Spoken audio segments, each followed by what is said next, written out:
Hello दोस्तों, sleepy classes में आपका स्वागत है। आइए डिस्कस करते हैं GS3 मेंस में से डिजास्टर मैनेजमेंट से रिलेटेड एक सवाल को। 2019 में पूछा गया मेंस के अंदर एक सवाल था जिसमें आपसे पूछा था कि vulnerability is an essential element for defining disaster impact and its threat to people. How and in what ways can vulnerability to disasters be characterized? Discuss different types of vulnerability with reference to disasters. ये जो question है इसके अंदर हमें vulnerability को थोड़ा सा explain करके एक्सपैंड करके बात करनी पड़ेगी। रीजन बीइंग कि वो आपके सामने एक ऑब्जर्वेशन रख देता है, ये बताता है कि डिजास्टर का जो इम्पैक्ट होता है कम्युनिटीज के ऊपर, उसमें वल्नरेबिलिटी का क्या रोल है। और बहुत ही ज्यादा हम एक फॉर्मूला जो है डिजास्टर मैनेजमेंट जब पढ़ते हैं, उस फॉर्मूले को हम देखते हैं कि फॉर्मूला में लिखा है risk is equal to hazard probability into vulnerability. किसी भी डिजास्टर से जो आप रिस्क महसूस करते हो, जब उसकी रिस्क की क्वांटिफिकेशन की जाती है कैलकुलेशन में, तो ये देखा जाता है कि सबसे पहले उस हजार्ड के वहां पे होने की क्या क्या प्रोबेबिलिटी है, क्या क्या चांसेस हैं। और हम इसको कैसे करते हैं, मान लीजिए अर्थक्वेक की बात करें। अर्थक्वेक के अंदर जब हम हजार्ड प्रोबेबिलिटी की बात करते हैं तो हमें पता है कि ब्यूरो ऑफ इंडियन स्टैंडर्ड्स के हिसाब से हमारे पास 4 अर्थक्वेक जोन्स हैं, है ना। जोन 5, जोन 4, जोन 3, जोन 2, ऐसे करके हमारे पास जोन्स हैं जहां पे हमने बताया है कि किधर सबसे ज्यादा प्रोबेबिलिटी है डिजास्टर आने की। तो वो अर्थक्वेक क्यों आता है वहां पे? क्योंकि वहां पे टेक्टोनिक प्लेट्स की जो आपस में इंटरेक्शन होती है वो मैक्सिमम होती है। प्लेट बाउंड्रीज पे वो एरियाज लाई कर रहे होते हैं। इसीलिए सबसे पहला पार्ट तो ये हो गया कि हैजार्ड की प्रोबेबिलिटी कहां पे डिफाइन किया जाए, और उसके बाद उसका जो इंपैक्ट पड़ने वाला है वो इंपैक्ट कितना ज्यादा भीषण होगा, कितना ज्यादा ड्रास्टिक होगा या नहीं होगा, ये डिसाइड करती है वल्नरेबिलिटी। दोनों को अगर हम मल्टीप्लाई कर दे, दोनों फैक्टर्स को अगर हम मल्टीप्लाई कर दे, तो हमें मिलता है रिस्क, कि उस डिजास्टर से, उस पर्टिकुलर डिजास्टर से कितना रिस्क आप वहां पे महसूस करते हैं। तो ये बहुत ही अनिवार्य है, बहुत ही जरूरी है, बहुत ही कंपलसरी है कि हम लोग हर जगह के वल्नरेबिलिटी मैप्स को डिफाइन करें। अब वल्नरेबिलिटी होता क्या है? वल्नरेबिलिटी की डेफिनेशन हम सीधा UN office for disaster risk reduction यानी कि UNDRR से ले लेते हैं। Vulnerability means the conditions determined by the physical, social, economic, environmental factors or processes which increase the susceptibility of an individual, a community, asset or system to the impact of disaster. कोई भी ऐसी चीज जो contribute करती है to increase the level of impact to a particular person, to a particular community, to a particular nation, to a particular ecosystem, to a particular asset. कोई भी चीज जो उसकी ससेप्टेबिलिटी को बढ़ाती है, उसके एक्सपोजर रिस्क को बढ़ा रही है, वो वल्नरेबिलिटी है।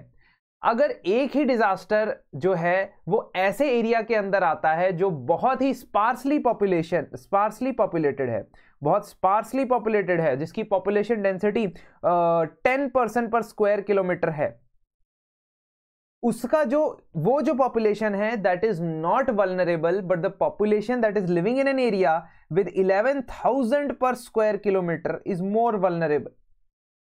चाहे वो अर्थक्वेक हो, चाहे वो फ्लड हो, उसके वो और ज्यादा वल्नरेबल हो जाता है। तो यही से हमें पता लगता है कि डिजास्टर सिर्फ एक डिजास्टर तब बनता है, या डिजास्टर को तब डिफाइन किया जाता है जब उसको हैजार्ड के साथ साथ उसकी वल्नरेबिलिटी भी देखी जाती है। ठीक है, हमने पढ़ते हैं ना कि हैजार्ड और डिजास्टर में ये फर्क होता है कि डिजास्टर उन एरियाज में डिफाइन किया जाता है जहां पे वल्नरेबिलिटी ज्यादा। अब हमें क्या पता चलता है कि वल्नरेबिलिटी के कैरेक्टरिस्टिक क्या देखे जा सकते हैं। अगर आप वल्नरेबिलिटी को डिफाइन करने जाओ तो 2 तरीकों से कर सकते हो। एक कि उस डिजास्टर का या उस हैजार्ड का कितना बड़ा साइज है या कितना बड़ा मैग्नीट्यूड है।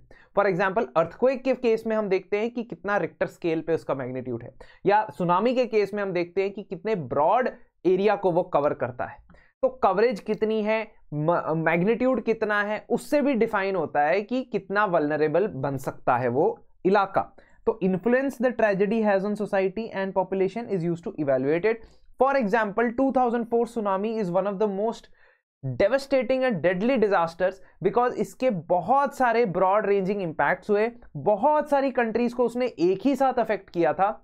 तो इसीलिए ये बहुत ज़्यादा अनिवार्य हो जाता है, कंपलसरी हो जाता है कि हम साइज या मैग्नीट्यूड ऑफ इम्पैक्ट को देखें। और दूसरा देखते हैं हम कि fertility rate, number of people who died.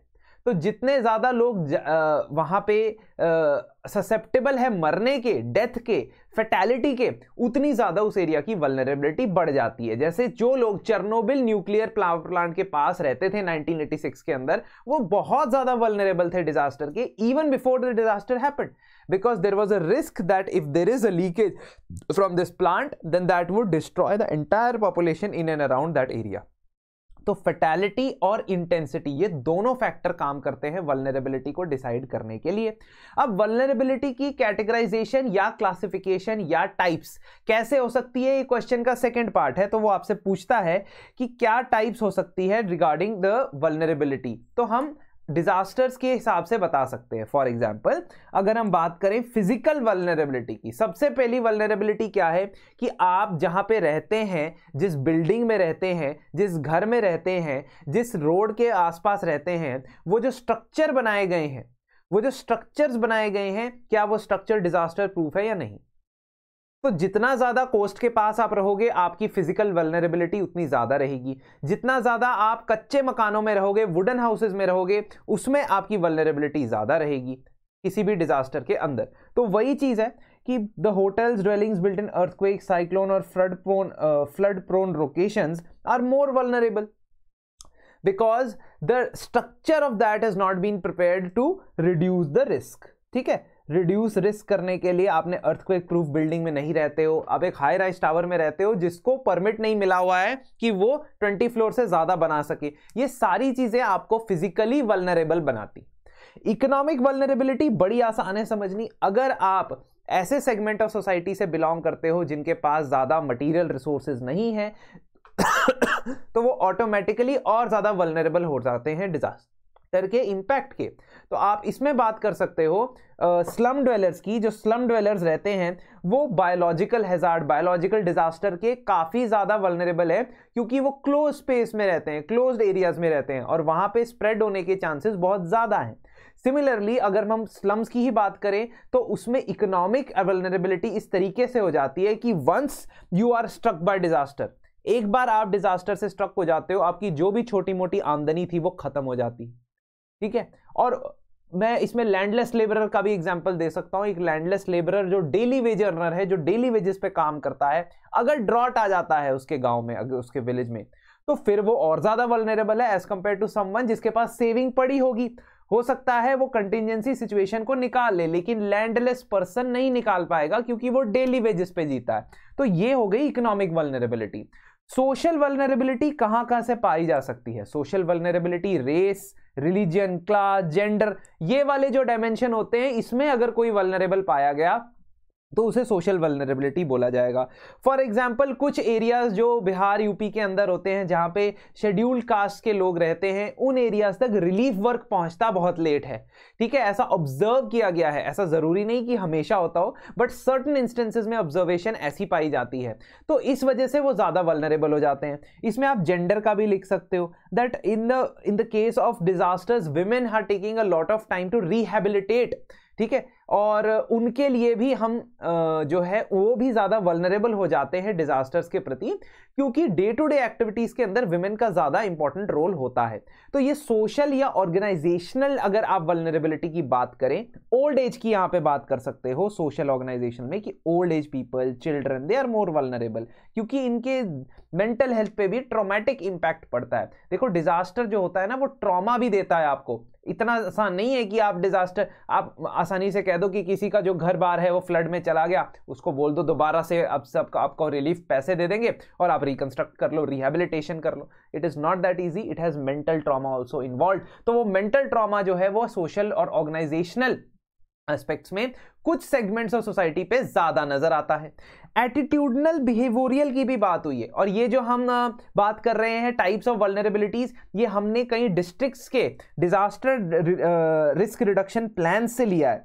तो इसका मतलब ऑफिशियली भी ये चीज रिकॉग्नाइज्ड है कि एटीट्यूड और बिहेवियर भी मैटर करता है। नेगेटिव एटीट्यूड टुवर्ड्स चेंज और negative attitude towards being disaster resilient और ignorant attitude towards disaster will also make them more vulnerable. मान लीजिए आपका आप ऐसा सोचते हैं, आपकी कम्युनिटी ऐसा सोचती है, आपकी कंट्री ऐसा सोचती है, आपका स्टेट ऐसा सोचता है कि हमें डिजास्टर मैनेजमेंट से ज्यादा इकोनॉमिक डेवलपमेंट पे ध्यान देना चाहिए, जहां पैसे बचते हैं बचाने चाहिए, तो हमें डिजास्टर रेजिलिएंट इंफ्रास्ट्रक्चर पे ज्यादा खर्चा करने की जरूरत नहीं है। अगर आप ऐसा सोचते भी हैं, आपकी पूरी कम्युनिटी का एटीट्यूड इस तरीके का है, तो आप भी वल्नरेबल है। तो ये होता है एटीट्यूडनल और बिहेवियरल वल्नरेबिलिटी।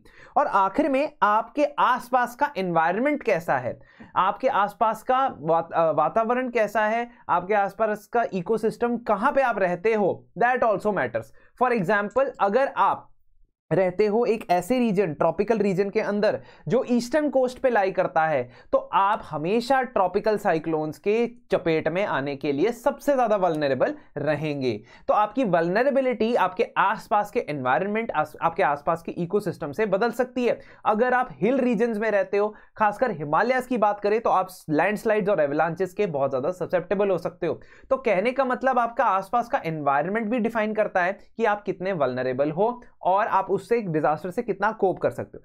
सिर्फ इसलिए नहीं दोस्तों कि वहां पर डिजास्टर आने के चांस ज्यादा है, इसलिए भी क्योंकि जब डिजास्टर आएगा उसके बाद आप तक रिलीफ, रिहैबिलिटेशन पहुंचना बहुत मुश्किल है, क्योंकि वो डिफिकल्ट टेरेन है ना। तो दोनों तरीके से समझना है आपने। आपके पास डिजास्टर आना भी बहुत आसान है और आपको रिलीफ वर्क प्रोवाइड होना भी बहुत मुश्किल है, क्योंकि आप रिमोट रीजन्स के अंदर रहते हो। तो वो आपका एनवायरनमेंट डिफाइन कर रहा है। Thus, to ensure disaster risk reduction and fulfill the principles of Sendai Framework 2015 वाला, there needs to be bottom to top mapping of vulnerabilities as suggested is NDMA disaster management plan। तो हम इसको ऐसे एक positive note पे, एक forward looking note पे conclude कर देंगे।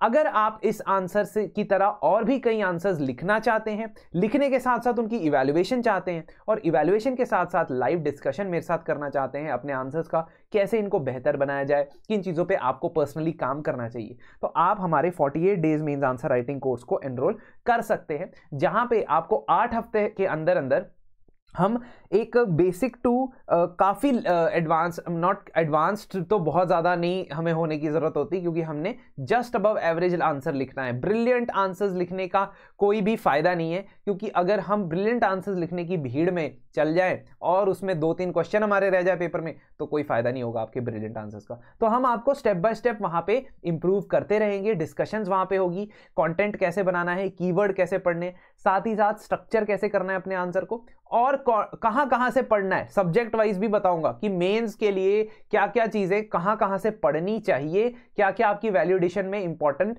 चीजें। तो आप इस कोर्स में एनरोल कर सकते हैं। बाकी हमारी जो डेली सीरीज है, लाइव सीरीज है, वो तो चलती रहेगी। Every day which we discuss 4 days 1 2 3 4 GS को हम डिस्कस करते हैं, वो तो चल ही रही है ऑनगोइंग। तो अगली बार तक के लिए थैंक यू।